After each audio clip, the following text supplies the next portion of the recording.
A very good evening to one and all.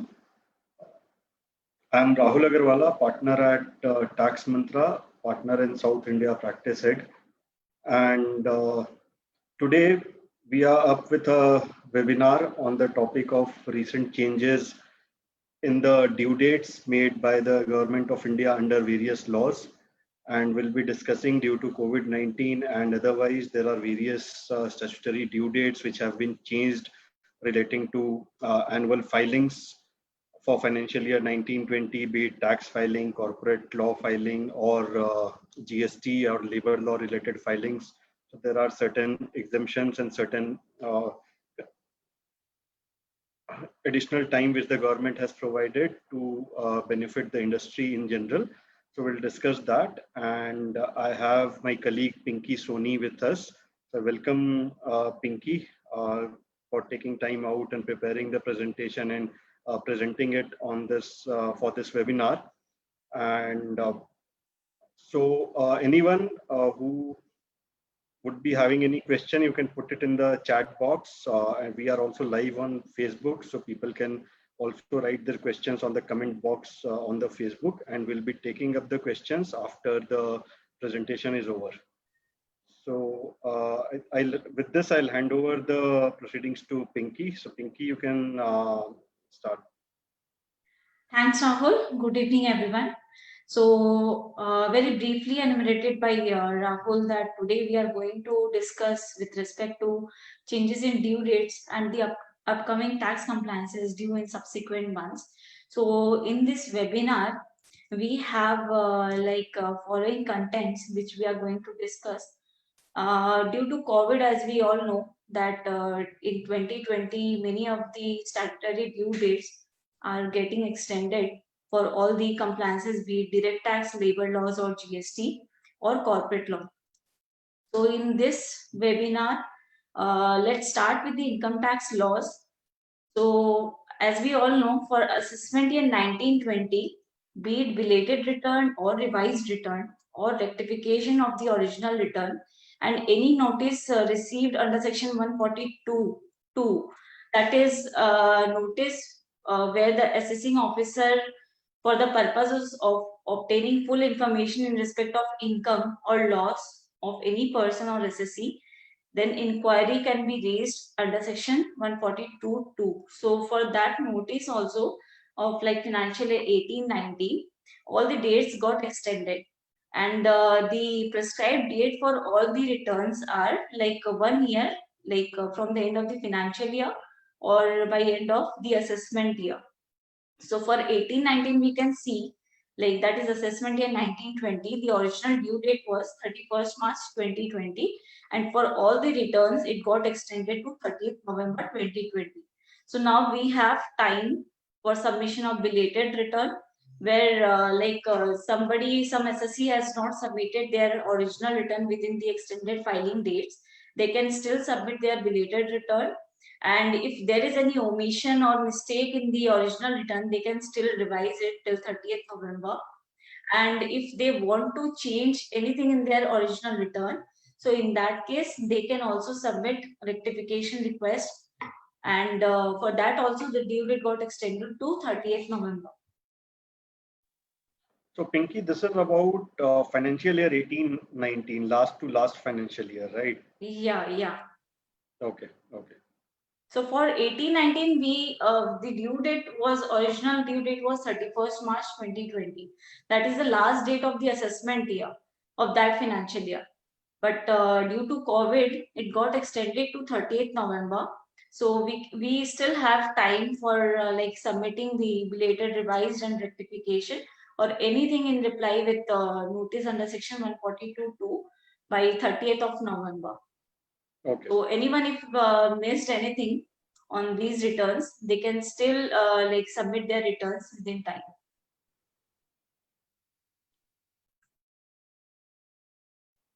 So now moving to due dates for compliances under income tax laws. So this includes TDS returns, income tax returns, TP reports, and tax audit reports. So we have to keep this like one thing in mind, Like if the tax audit date is 30th, if the tax audit or TP report date is 31st of December, anyhow we have to submit the tax audit report or TP reports by 31st of December only. But their income tax return we can still file by 31st of January. So we will go one by one. If you see the first thing, that is furnishing of TDS statement. Till date, I don't remember like the TDS return got extended for so many time, like so long time. If you see the quarter 1 and quarter 2 TDS returns, the due date, original due date were like 31st July and 31st of October. But the extended due date is 31st of March 2021. So for TDS return, if you see quarter 1 and quarter 2, we can submit the like original TDS returns for quarter 1 and quarter 2 till 31st March 2021. So this we are talking about financial year 2021. So financial Right. year 2021, the first quarter and second quarter has already ended, and we are in the Yeah. third quarter. And for Yeah. all these quarters, the extended due date is till 31st March 21.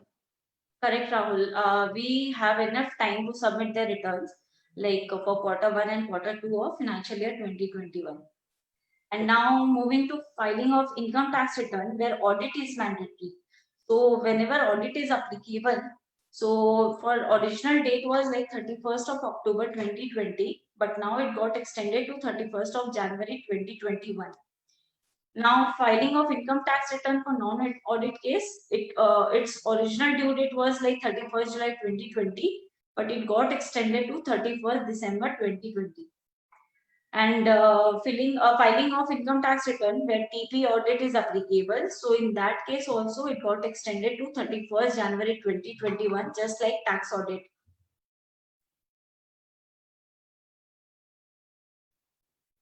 Yeah. Now filing of tax audit report and all other report, for that we have due date of 31st December 2020 and not 31st January 2021. So for example, if any company or SSC is having audit in the financial year 1920, so we have time of submission of income tax return by 31st of January, but we have to submit the like tax audit report of them by 31st of December.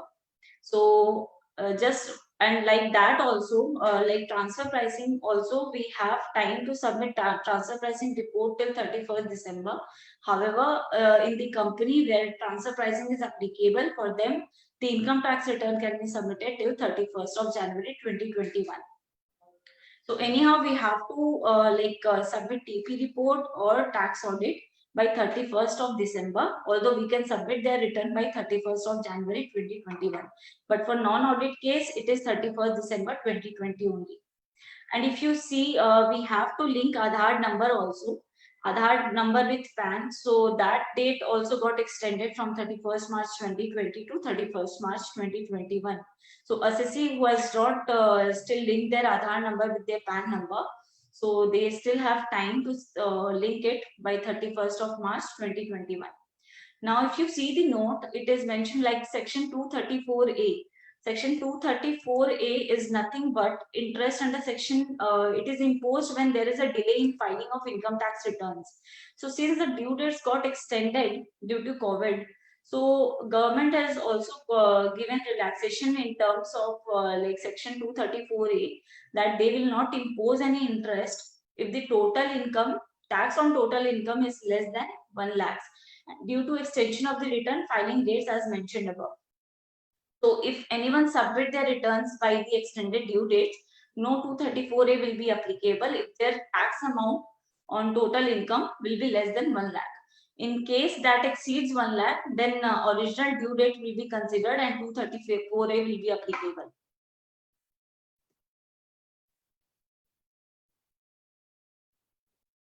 So going to the next slide, new dates for compliances under the income tax laws.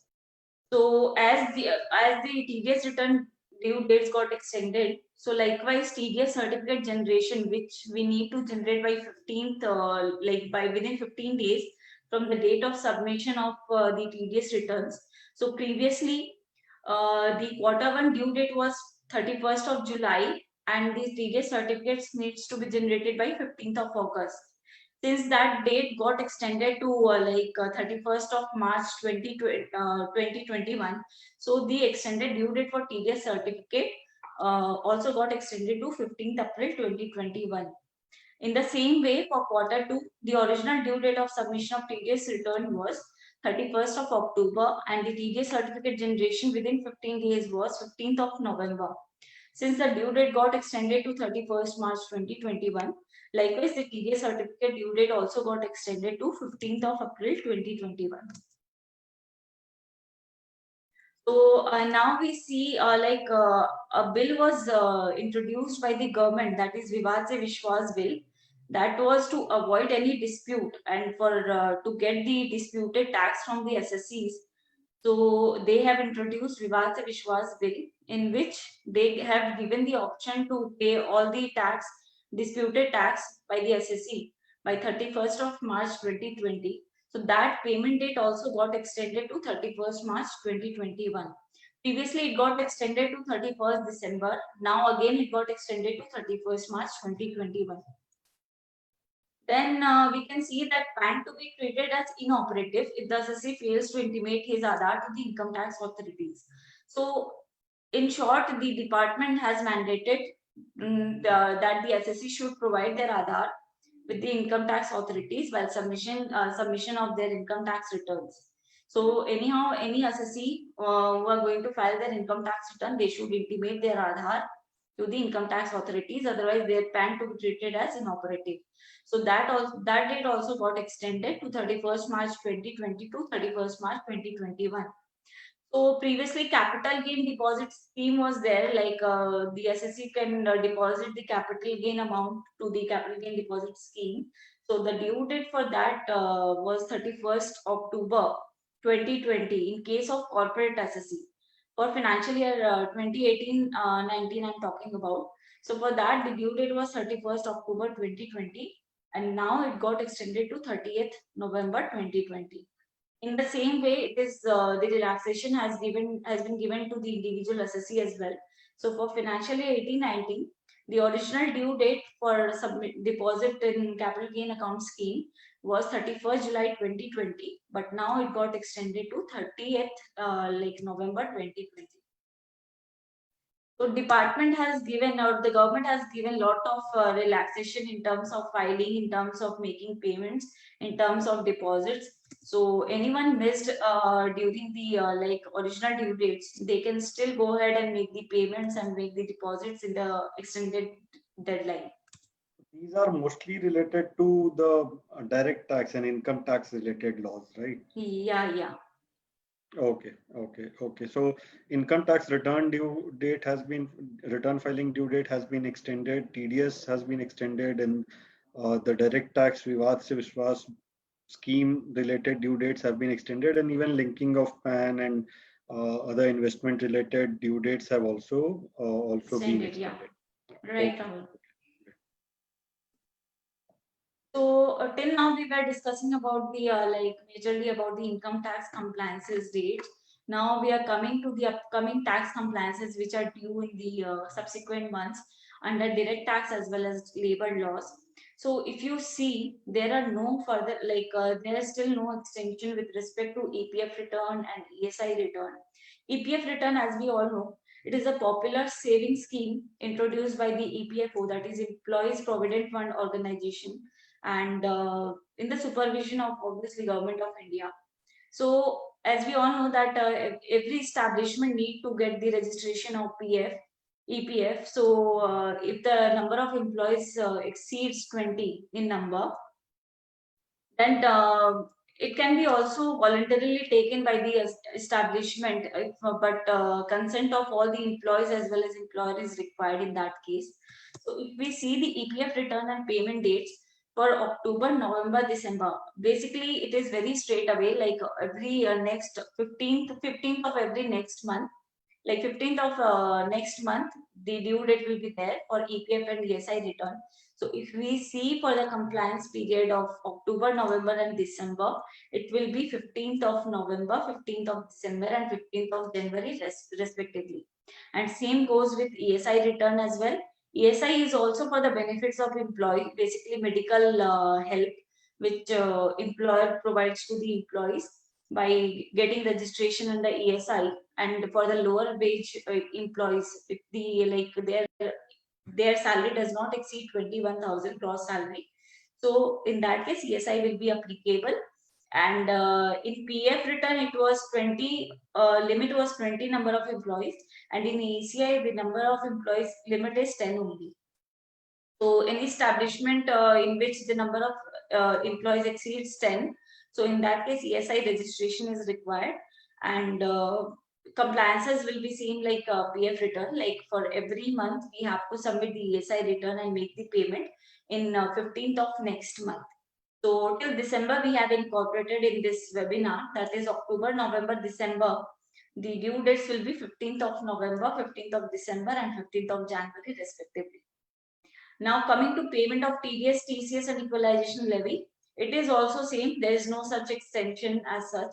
October, November and December, 7th of next month will be the due date. Like for October, 7th of November, and for November, 7th of December, and for December, 7th of January, and likewise. And if you go to the advanced tax also there is no such extension. For Q3, Q1 and Q2 already passed. We have made the payments for all the applicable assessees within due dates only, and there was no such extension in that case also. For Q3 and Q4, if you see, it is 15th of December in case of Q3, and Q4 it is 15th of March. The original due date as prescribed by the income tax laws, and there is no such extension due to COVID. So make sure that we make the payment within time only. TDS and TCS return filing for Q3 and Q4. For TDS, it is 31st of January in Q3, and for TCS, it is 15th of January 2021. And for Q4 also, the due date is 31st of May, and for TCS return filing of Q4 will be 15th of May 2021.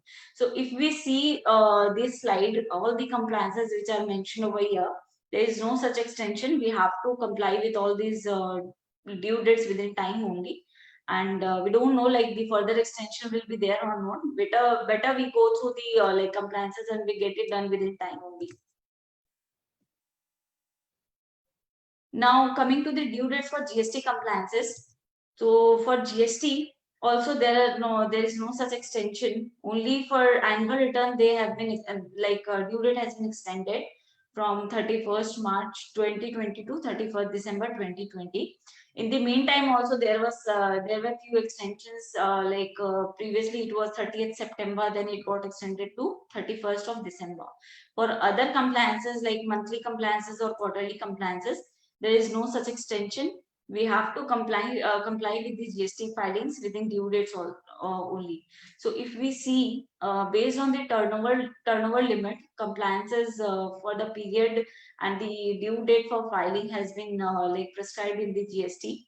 So if the sales is less than or equal to 1.45 CR, then the due date will be 22nd November for zone 1, and for zone 2 it is 24th of November for the month of October, and for November it is 22nd December and 24th December for zone 1 and zone 2 respectively.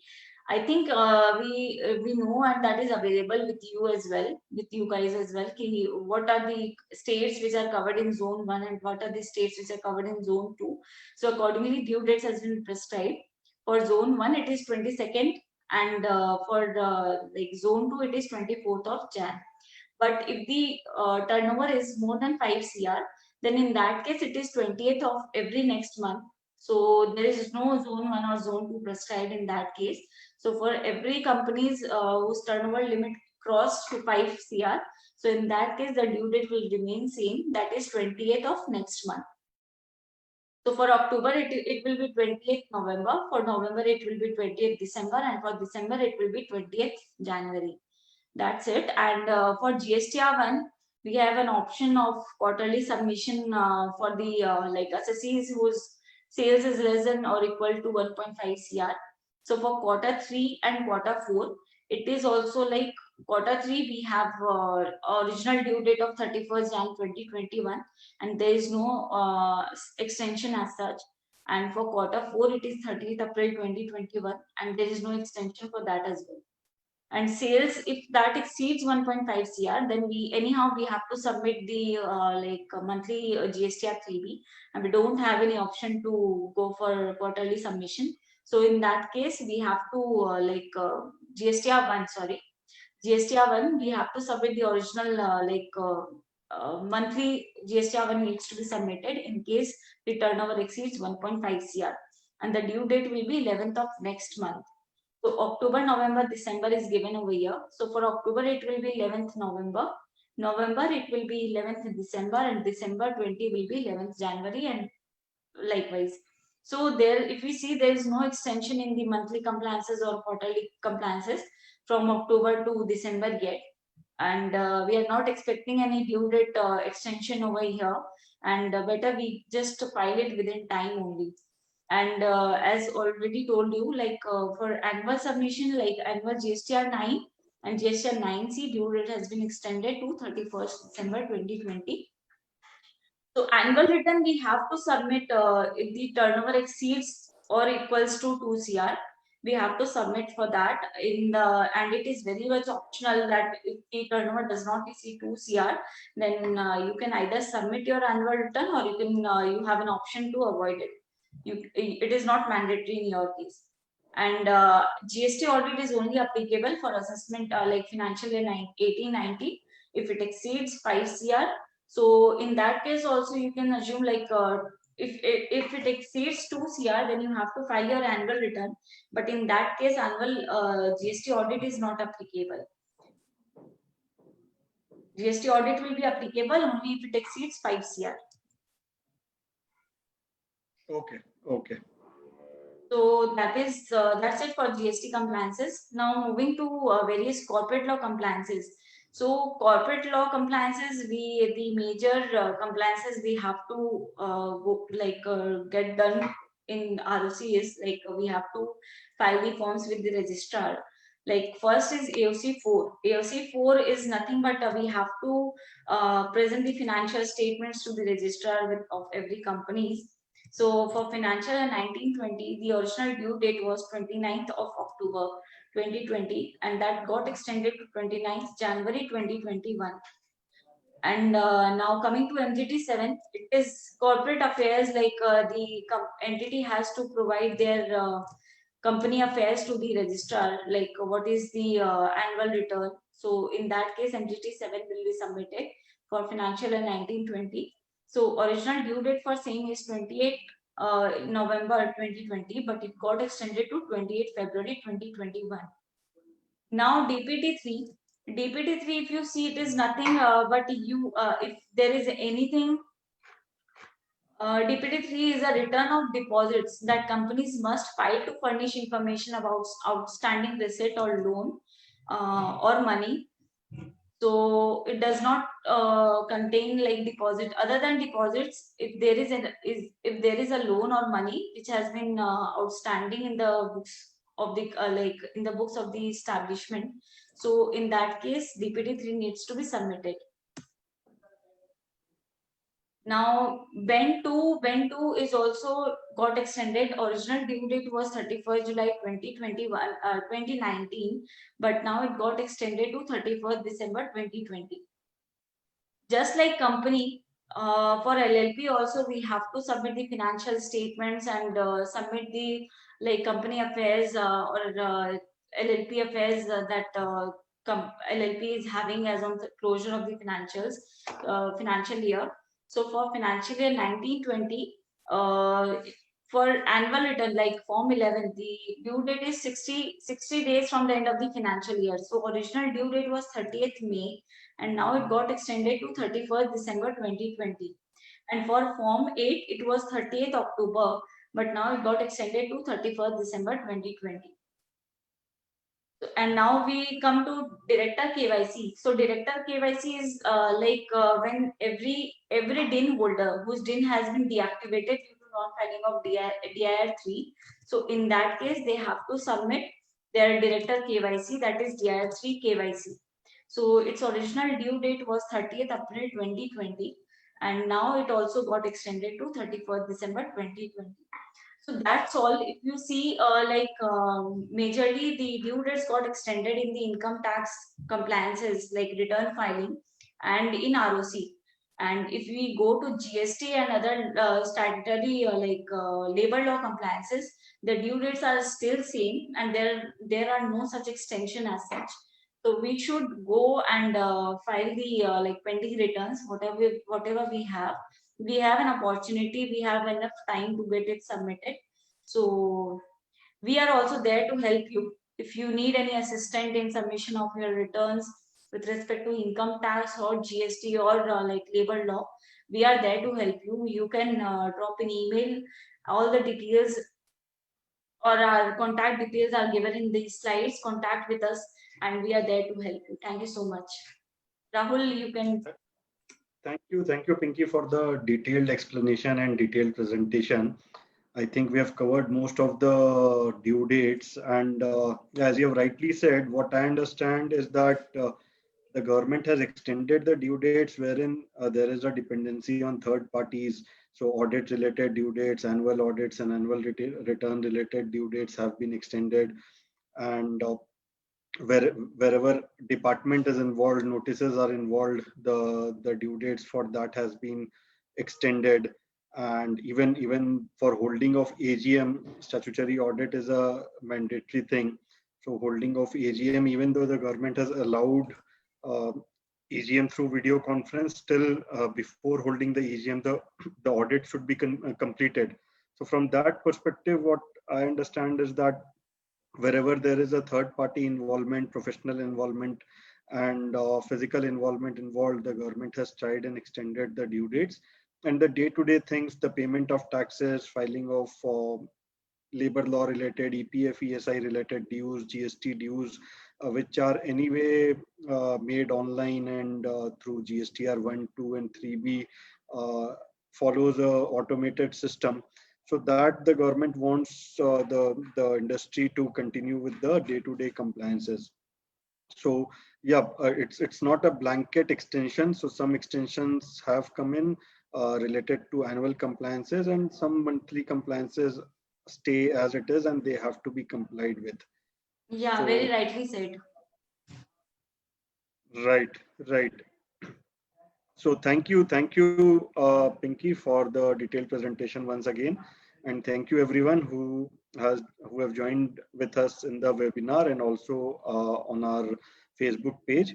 We'll continue with the series of webinars and come up with more informative topics. Thank you, everyone.